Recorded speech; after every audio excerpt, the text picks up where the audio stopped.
biology. It makes the sense of light of evolution. Good morning, everyone. Biology is the most powerful technology ever created. DNA is the software, proteins are the hardware, and cells are the factories. I Kushi, I Sanvi, I Pragati of grade 8 on behalf of Science Club welcome you all to the Science Club activity based on the topic cells, the building blocks of living organisms. Now we are here before you to present a skit.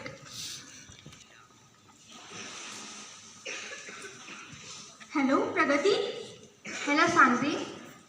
Please add Kushi on the con call. Okay, just a minute. Hello, Kushi.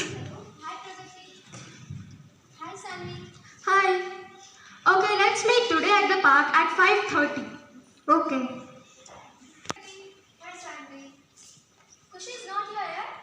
Yes. Hi Pragati. Hi Kushi. Hi Sanvi. Let's get on.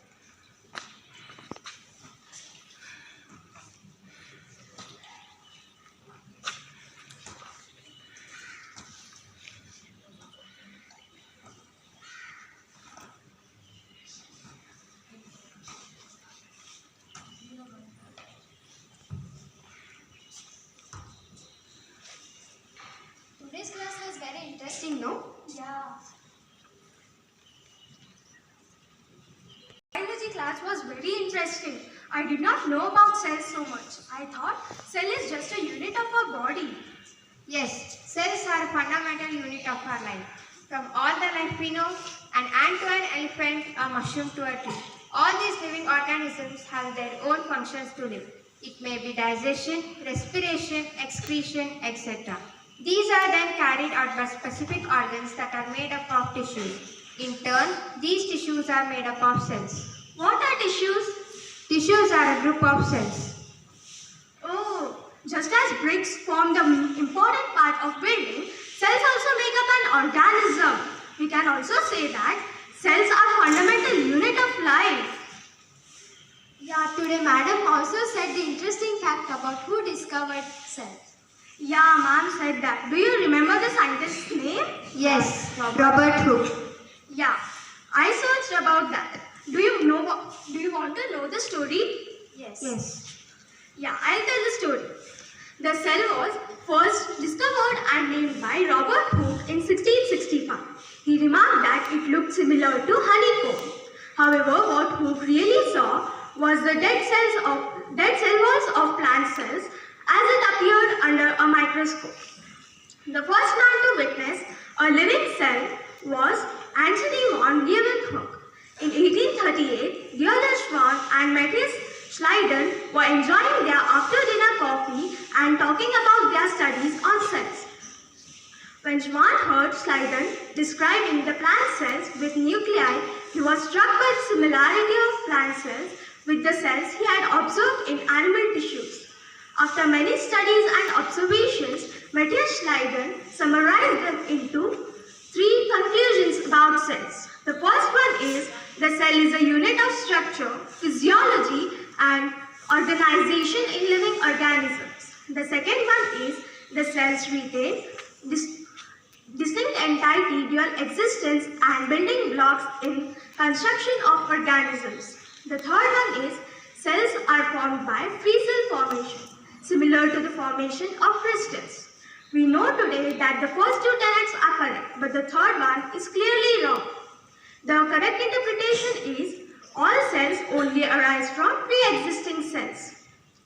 But I wonder, I remember that ma'am was teaching also single cell and many celled organisms also, right Pragati? Yes. Based on number of cells, an organism may be unicellular if it has only one cell. For example, bacteria, amoeba, euglena, etc. An organism may also be multicellular if it has many cells. For example, plants and animals with more than trillions of cells. Oh, I wonder what is the shape and size of cells. Yeah, size of cells are different. Bacteria is the smallest cell which is 0.1 to 0.5 micrometer. The largest cell is of ostrich egg. It is up to 17 centimeter. Also, cells have the capacity to regrow or regenerate. That is why when we get an injury, it heals in few days and grows new skin. Cells are of different shapes based on its outer membrane. For example, red blood cells, nerve cells, etc.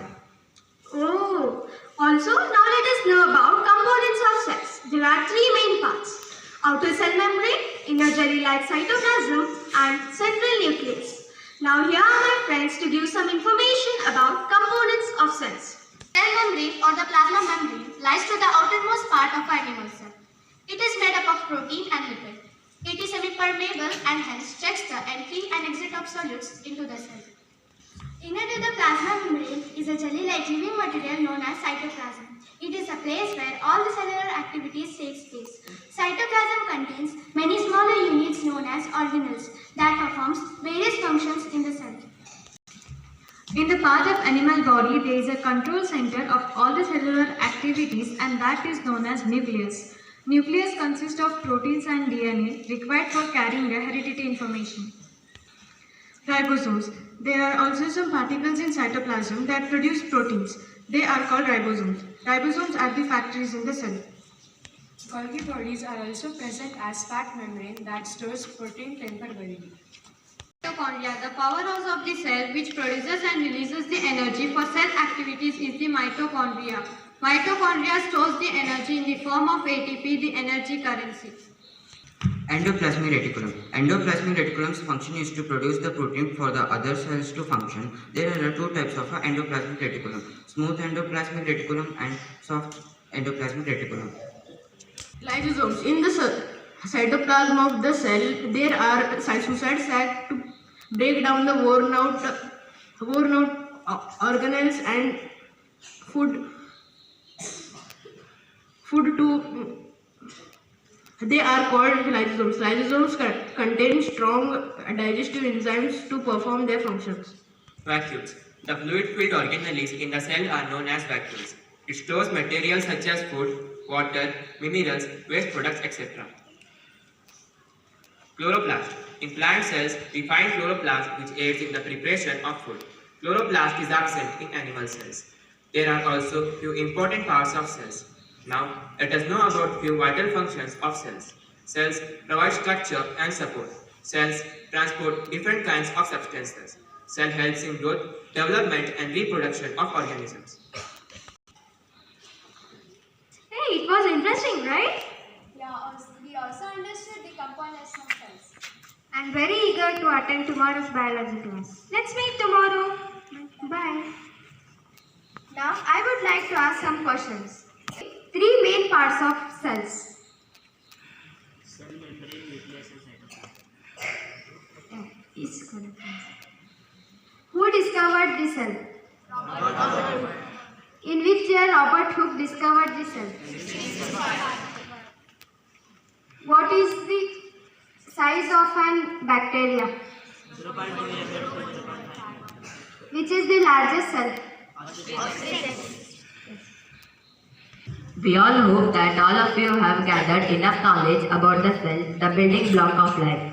So let's appreciate the life and lead a happy life. Today, I, on behalf of Science Club, extend a heartfelt thanks to our beloved principal, Dr. C.B. Patil sir, teachers, and my dear student friends for cooperating in the successful completion of Science Club activity. Thank you, one and all.